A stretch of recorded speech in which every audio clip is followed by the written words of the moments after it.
Hello,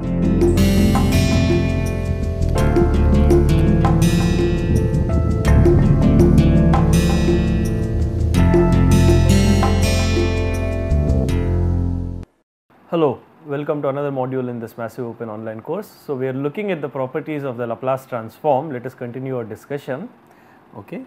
So, what we want to look at now is another interesting aspect of the Laplace transform is its relation to the convolution between two signals. So, we want to look at the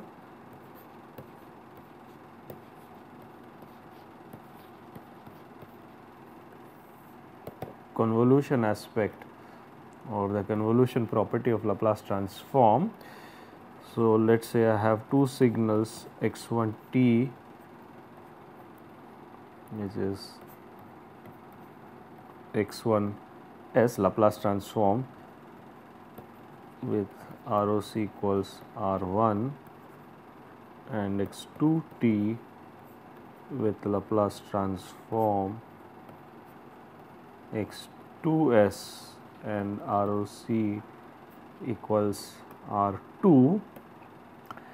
Then if we have the convolution x1 t convolved with x2t, I consider the convolution x1t convolved with x2t, I want to find out what is the Laplace transform of x1t convolved with x2t. Well, you can see x1t convolved with x2t can be expressed as integral minus infinity to infinity x1t convolved with x2 or x1 tau times x2 t minus tau d tau, and we take the Laplace transform. So, this is the convolution, the inside integral, and you take the Laplace transform of this e raised to minus st. So, this is the convolution, this is the inner integral, and basically outer integral is taking the Laplace transform of the convolution. Okay.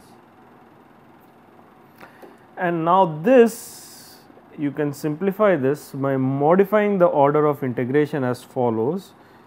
I can make this as integral minus infinity to infinity x1 tau times d tau into integral minus infinity to infinity x2 t minus tau e raised to minus s t dt. And now what I can do here is basically I can write this as integral minus infinity to infinity x1 tau d tau integral minus infinity to infinity x1 t minus tau e raised to minus s t minus tau d tau. So, I can changing e raised to minus s t minus tau, which means I will there is a factor of e raised to minus s tau which I am writing outside. So, I am multiplying by e raised to minus s tau into e raised to plus s tau. Okay. And now you can see if I look at this integral, if I set t minus tau equals t tilde, then I will have dt or minus d tau, t minus tau equals by the way this integral is with respect to t. So, this is t t. So, I will have dt equals d tilde, and I can further write this integral as e integral minus infinity to infinity x1 tau e raised to minus s tau d tau into integral minus infinity to infinity x1 t tilde e raised to minus s t tilde dt tilde, and you can see this is basically your x1s. So, this you can see is basically your x1s, and this which does not depend on t tilde is x2s. So, what you have is, I am sorry, this is basically your, now let me just write it, this is x1 tau. So, this is x2, this is x2 tau. So, this is x2 t minus tau. So, again this is x2 of t tilde, and so this is basically your x2 of s, and this is in fact your x1 of s. So, just write one more step. So, this is x2 of s which comes out of the integral, and what you are left with is x2 of s integral minus infinity to infinity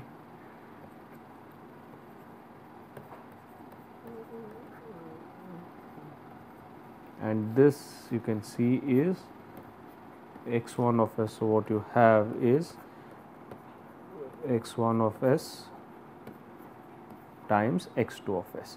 So, basically the result that we have is that the convolution of two signals, if we convolve x1t with x2t, the Laplace transform is given by the product of the Laplace transforms, that is x1s times x2s, and this is a very interesting result. So, x1t convolved with x2t has Laplace transform x1s times x2s. So, convolution in time is equivalent to taking the product in the transform domain, that is the Laplace domain. So, convolution in time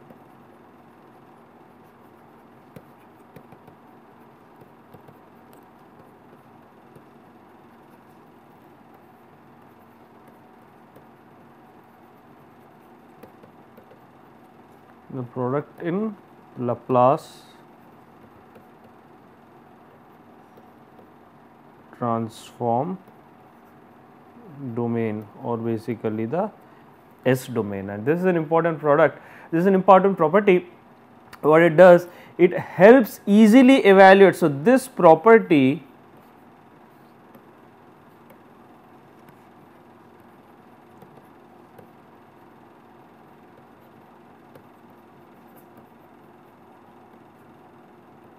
helps easily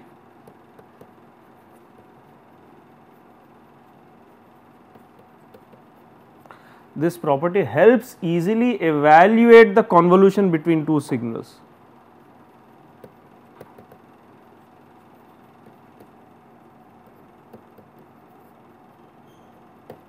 This property helps easily evaluate the convolutions of two signals, because rather than evaluating a convolution, which is slightly difficult to evaluate typically because it involves the integral, if one has knowledge of the Laplace transforms of the two signals, then the Laplace transform of the convolution can be rather readily evaluated by the multiplication of the Laplace transforms of these two signals. So, that is important. So, it is a very convenient tool. So, the transform domain representation gives a very convenient tool to evaluate the convolution between two signals, and hence as a result of that, naturally it's easier to look at the output of an LTI system given an input signal, because the output is nothing but the convolution between the input signal and the impulse response of the LTI system. So, as a result, so the properties and behavior, so which implies this, that it is a convenient tool to analyze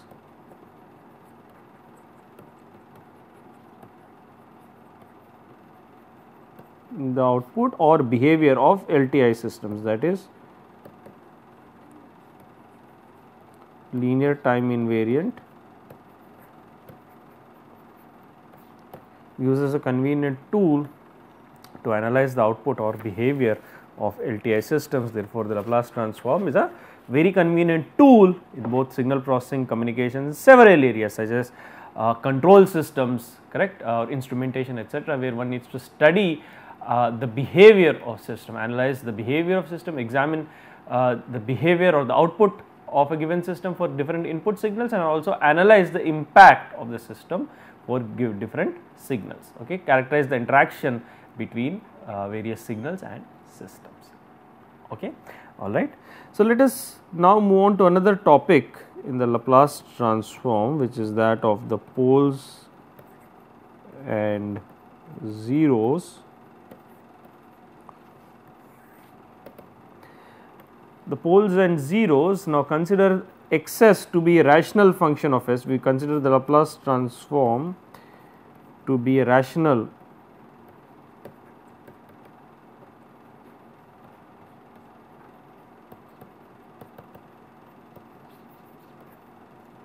which implies xs is the form of numerator polynomial divided by denominator polynomial. So, this is going to be of the form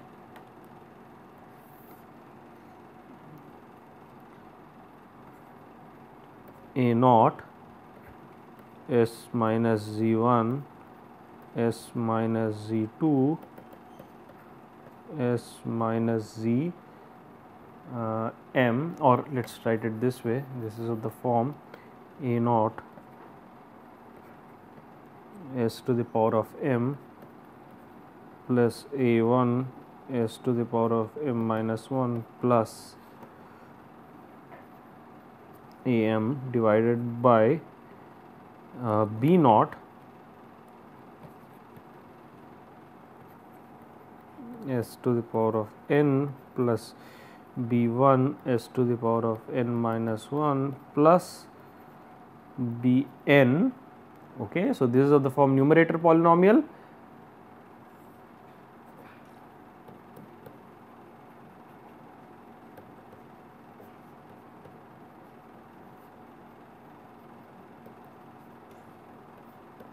divided by denominator polynomial.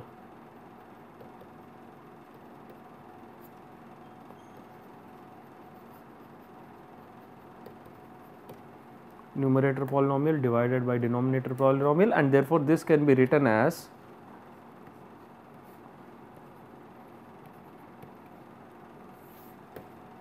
a naught over b naught into s minus z1 s minus z2 s minus zm divided by s minus p1 s minus p2 s minus pn, okay, where these roots of the numerator polynomial, that is zk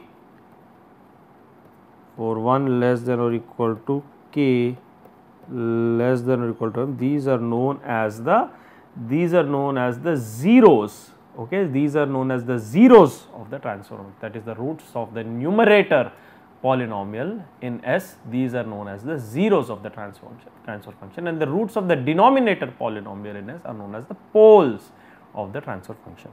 So, zk or the zeros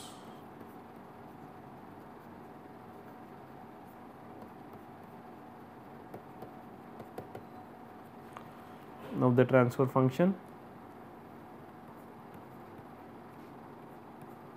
pk are the poles of the transfer function,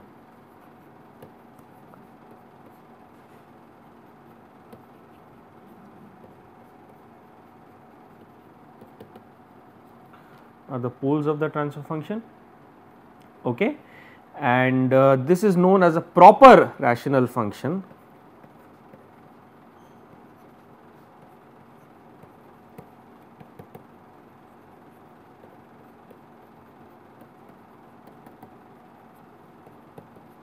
Proper rational function if m is strict. So, if m is strictly less than n, then this is known as a proper rational function. If m is greater than or equal to n, this implies that is the numerator degree of the numerator polynomial. So, m, remember m equals degree of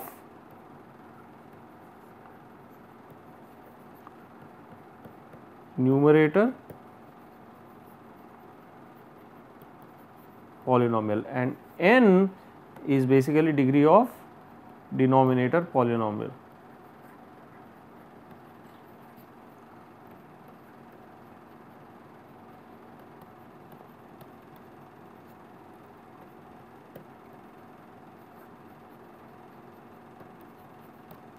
degree of numerator, and if m is greater than or equal to n, m is greater or equal to m, this implies an improper rational function.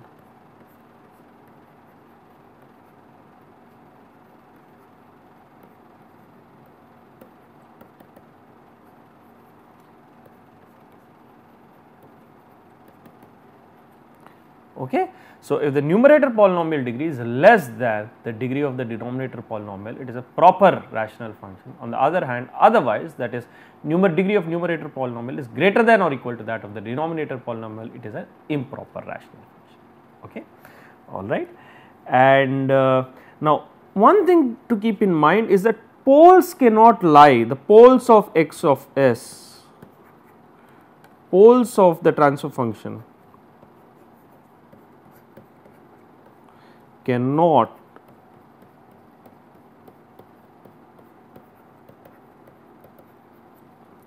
lie in ROC, since the excess is undefined at the poles, or since excess evaluates to infinity at the poles, since excess equals infinity at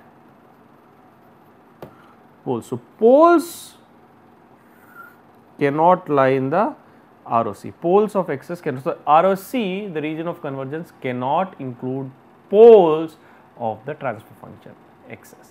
Okay. Let us take an example to understand this better. Okay. So, I have excess equals 4s plus 3 divided by 2s square plus 6s plus 4 equals 4 into s plus 3 by 4 divided by 2 into s plus 2 into s plus 1. Okay. So, this is equal to, basically you can write this as twice of s plus 3 over 4 divided by s plus 2 into s plus 1, and now you can see here that the zeros, z1 equals minus 3 by 4, this is a 0, and p1 equals minus 2, p2 equals minus 1, these are the poles, and ROC cannot include these poles. The ROC cannot include minus 2 or minus 1.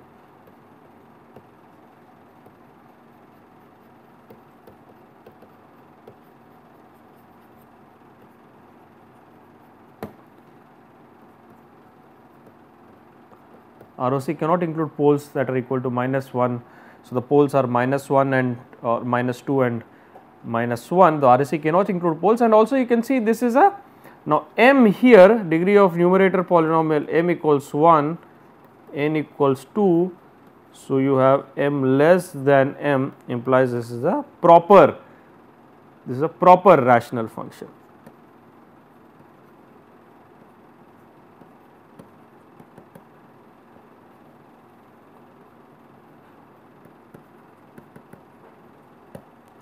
This is a proper rational function. Okay. So, what we have just solved or just considered as an example is a proper rational function. The Laplace transform is a proper rational function. Okay. All right. Let us look at some of the properties of the ROC.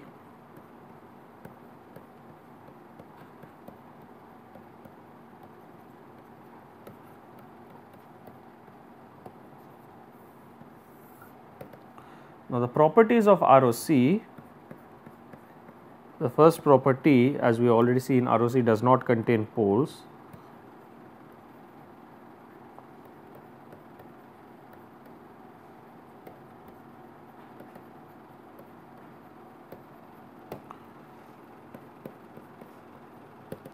ROC does not contain poles. For a finite duration signal,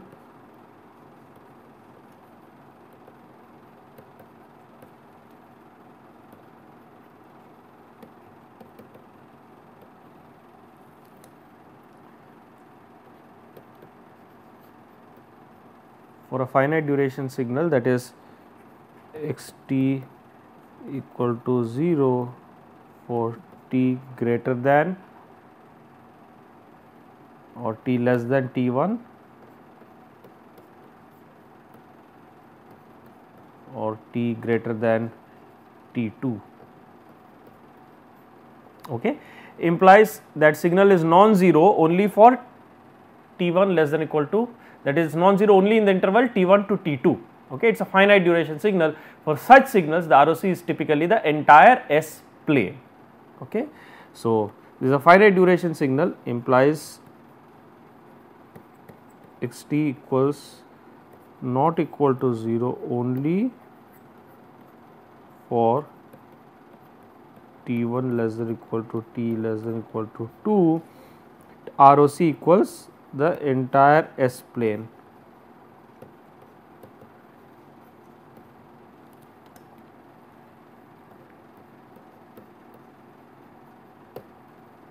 ROC equals entire S plane. Now, for a right-handed signal, correct? Now, for a right-handed signal,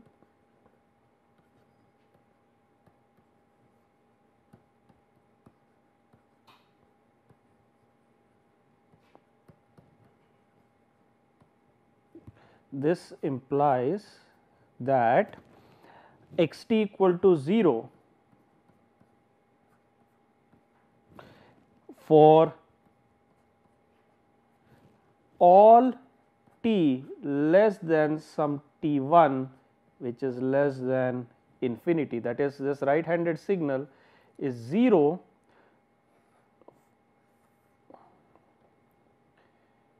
it is some signal that looks like this. So, at t1 for all t less than t1 this is 0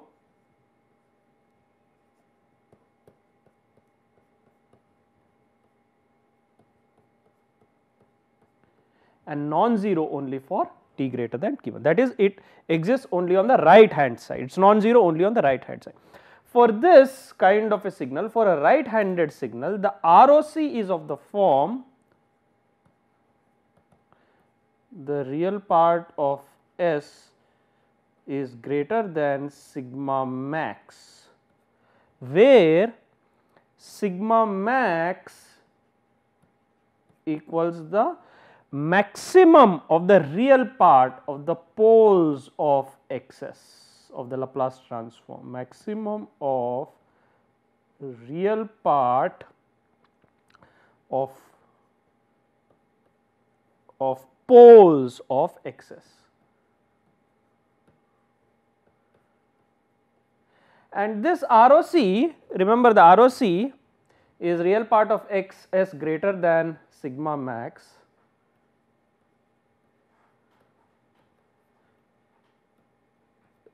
this implies that the ROC is to the right half, ROC equals the half plane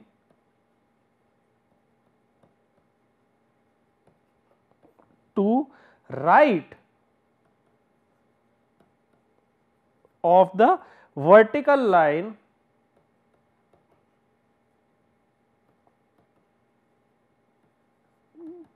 given by real part of S equals sigma max. So, this is to the right of the line given by real part of S equals sigma max, implies this is to the right of all the, since it is greater than the real parts of all the poles. So, sigma max is the maximum of the real part of all the poles, implies that the ROC is to the right of all poles of excess.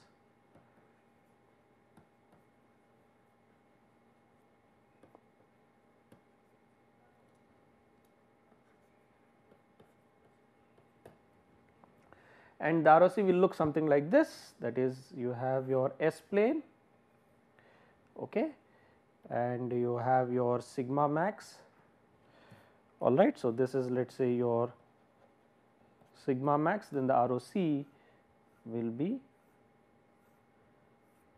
sigma max. Okay, ROC will be real part of S greater than sigma max, and remember all the other poles can only be on the, see, remember the ROC cannot contain any poles, correct, the ROC cannot contain any poles. So, all other poles are to the left, are in the, so the ROC is basically to the right of all the poles. So, ROC is on the left of this line given by real part of S. So, this is the line which is real part of S equals sigma max.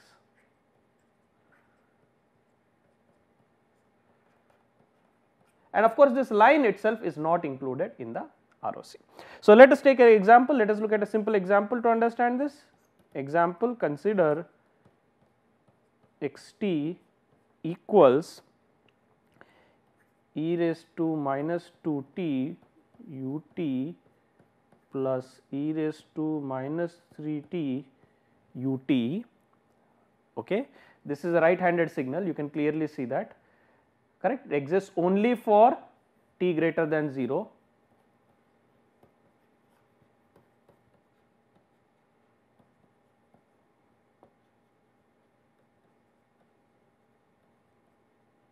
Non-zero only for t greater than or equal to 0, correct. It is a right handed signal, and if you look at the Laplace transform of this, that will be xs equals, well, that will be xs equals 1 over s plus 2, we have seen that, plus 1 over s plus 3. The poles are minus 2, s equal to minus 2, comma s equals minus 3, and the ROC, now the maximum, remember, look at this, minus 2 minus 3, this is sigma max is minus 2, maximum of the real part, sigma max is minus 2, and therefore, the ROC is real part of S greater than minus 2. Okay. And so, this is the ROC, and the ROC looks like this. If you plot this, this is your sigma, this is your S plane, this is your sigma, this is j omega axis, y axis is the j omega axis, this is the line sigma max, S equals, this is the line as real part of S equals sigma max, that is minus 2. Okay. And remember, somewhere here you have minus 3, and the ROC is this part, that is real part of S greater than minus 2. So, all the other poles lie on the left of this line, real part of S equal to sigma max. So, ROC is to the right of all poles. So, this is real part of S greater than minus 2, and this is your ROC for the right handed signal. Okay. So, this is the ROC for the right handed signal, and this quantity here, this is equal to sigma max, and this is the line real part of S equals sigma max, and ROC is the region to the right of this line, real part of S equals sigma max, and in fact, it does not include this line, real part of S equal to sigma max. That is something important to remember. Okay. Now, let us look at what about a left handed signal. For a left handed signal, everything becomes the opposite of what we said so far for a right handed signal. So, for xt equal to 0 for, well, t greater than t2 greater than minus infinity, that is t2 cannot be minus infinity. Okay. And for this, that is this is termed as a left handed signal. This is termed as a left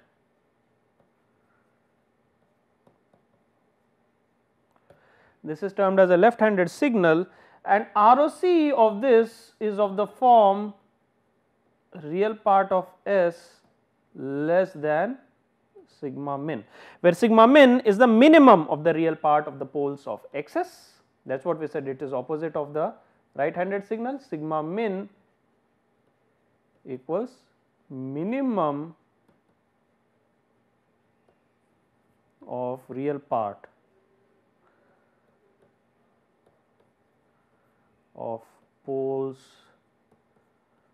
of X of S, okay, and is the minimum of the real part of the poles of X of S, okay, and implies the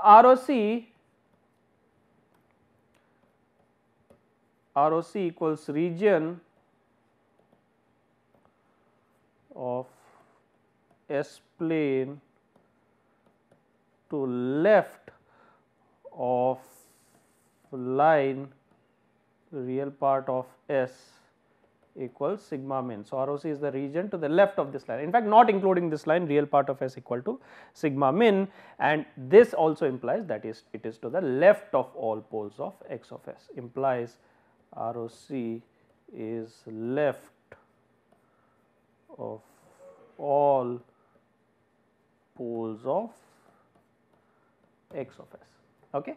And a simple way to look at it, again once again simple illustration, S plane sigma j omega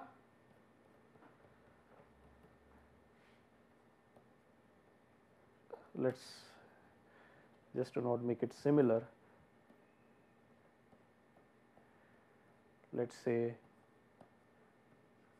this point is your sigma min, this line is real part of S equal to sigma min, then the ROC will be this real part of S less than, the ROC will be real part of S less than sigma min, and this is your ROC. ROC equals real part of S equal less than sigma min. Okay. Let us look at a simple example to understand this. Consider the signal xt equals minus e raised to 2t u minus t minus e raised to 3t u of minus t. Now, you can see that this signal, this is a left handed signal,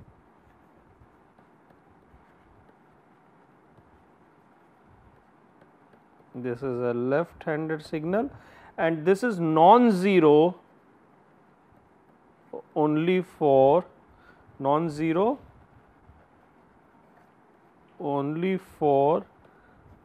t less than or equal to 0. Okay. And the Laplace transform of this signal is given as, you can find the Laplace transform, you can easily check that the Laplace transform is 1 over S minus 2 plus 1 over S minus 3, and from this you can see that the poles of this system equals 2, 3, and clearly you can see sigma min equals 2, and therefore, the ROC of this left handed signal is of the form real part of S less than 2, real part of less than sigma min, which is 2, and therefore, this is the ROC of the left handed signal, all right. And the ROC plot again is given similarly. So, ROC is plot is given similarly, this is sigma, this is j omega axis, and this is your pole which is 2, and of course, this is the pole which is 3, this is the line real part of S equals 2, that is equals sigma min, and ROC is to the left of this, ROC is to the left of this, that is real part of S less than 2. And you can see all poles have to lie only to the right that is ROC has to lie to the left of all poles, okay. ROC has to lie to the left of all the poles of X S. Alright, so we will stop this module here and continue with other aspects in the subsequent modules. Thank you very much.